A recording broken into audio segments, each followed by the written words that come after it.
मुरुड तालुक्याचा परदीन काझी म्हणून ओळखला जाणारा खेळाडू मैदानाच्या आतमध्ये दाखल झालाय.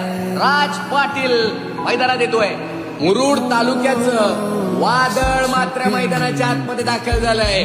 सुरई त्याचं गाव, राज पाटील त्याचं नाव आणि अखंड मुरुड तालुका ओळखतो त्याला छोटा परदीन काझी म्हणून. Oh, what a shot was that! Absolutely great.